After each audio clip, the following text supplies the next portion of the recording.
So this is our last HR strategy that we'll be looking at. So this is a resource-based view of the firm. Bit of a mouthful. This theory is much wider than just HR. It's about all the resources that the company utilises and gets the most out of, and all the different resources that add value to the organisation and help give it competitive advantage. But it does recognise that the people within the organisation are also a resource. So, as I've put up at the very beginning, our oft quoted expression that the employees are the most valued resource of the firm.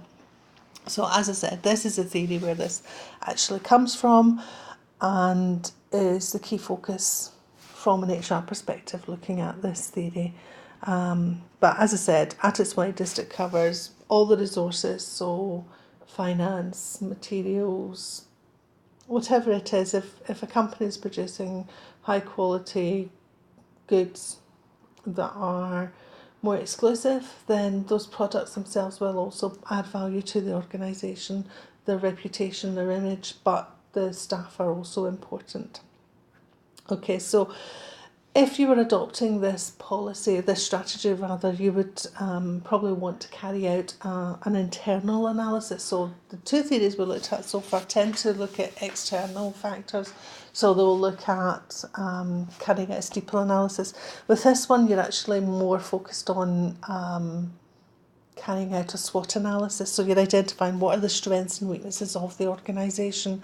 And by doing that, what you're doing is you're identifying your strengths and possibly your opportunities, but you're looking to find out where are the things, the resources that give us the competitive advantage, where are the things that add value within the organisation. So we're looking at this theory, that's our key factor. What are the things within the organisation, including the people, that add value to the organisation and make it better than the competition, which is obviously what competitive advantage is all about.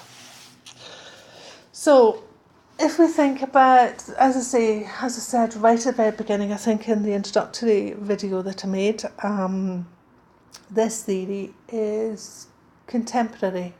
It's what most companies are looking at, and it's kind of what a lot of HR practitioners are considering to be the most appropriate for today's working environment.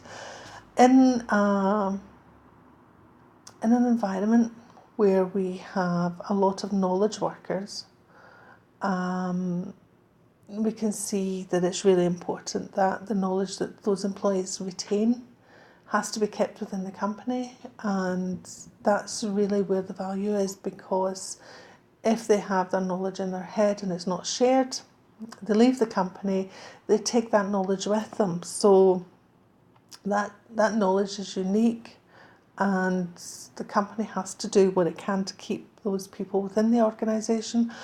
So we have to design HR policies, procedures and HR strategy which is going to support that. So the strategy should focus on attracting, developing and retaining the knowledge. The developing the human capital, as some more contemporary theories refer to it, the developing of the resources is really, really important, and that's where the key focus tends to be in this theory. So while you're looking at attracting the right kind of people, so you're attracting people who have unique skills, unique knowledge, or who have the ability to learn, are willing to learn, and therefore can become a source of competitive advantage for the company. Once they're in the company, you want to invest in them, you want to focus on developing them, and hopefully by the way you treat them, that will help to retain them within the organisation. You certainly don't want them going to the competition. So with human capital, the company, when they're attracting people, so at the attracting stage of the organisation, you're looking at, do they have the requisite skills and knowledge? To some extent those can be trained. That's where your developing comes in. So do they have the capacity to learn? Are they able to develop the knowledge and skills that are required for the job that is required within the company.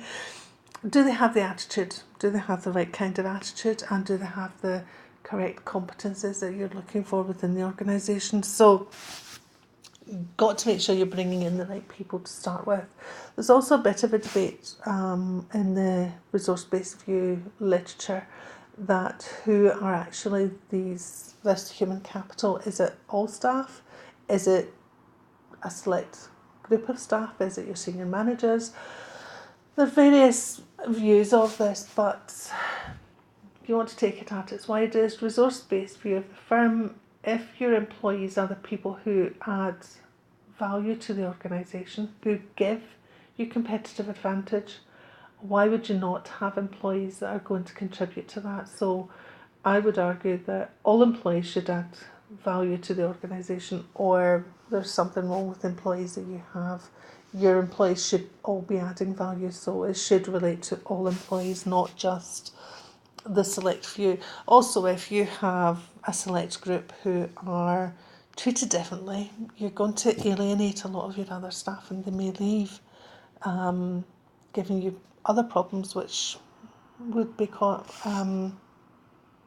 contradictory to the purpose of the strategy. So you really want to invest in all your staff.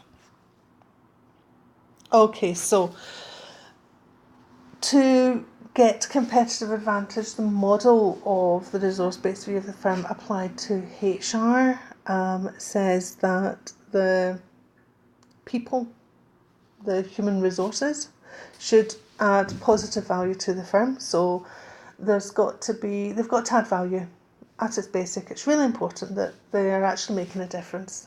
That if they're not there, would the company lose out as a result of that? Be unique or rare. So, the resource, and as I say, this is for staff, but can probably be applied to all resources within the firm. Is the resource unique or rare?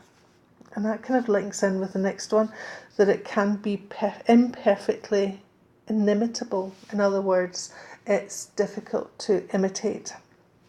So you can't just bring someone else in and they can do the same job, because you're losing out on the unique characteristics of the person. So it's difficult to duplicate or copy what the person's doing, or copy the product if it was a product that you were replacing. And it can't be easily substituted by other resources, so you can't just replace it with, I suppose a big debate within HR these days, people are worried about their jobs, is whether humans can be replaced by robots. So would it be easy to substitute that person with a robot, for example?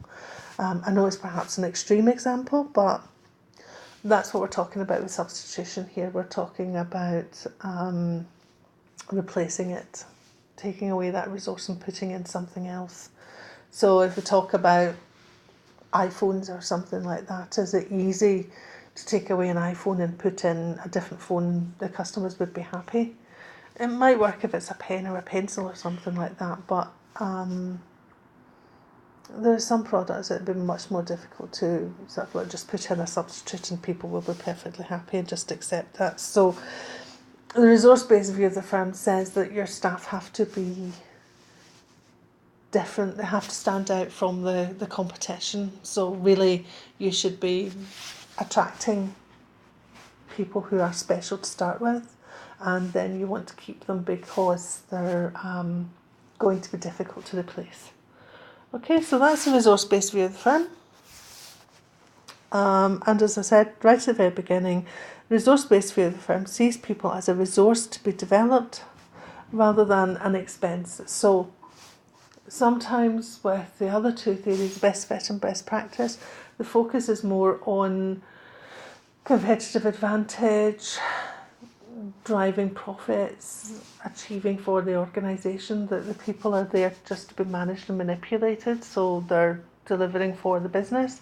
Whereas with this one, we're recognising that if the staff aren't treated appropriately and aren't considered to be of value, they aren't considered to be something worthwhile, then you're not going to get competitive advantage because you're not treating your staff properly.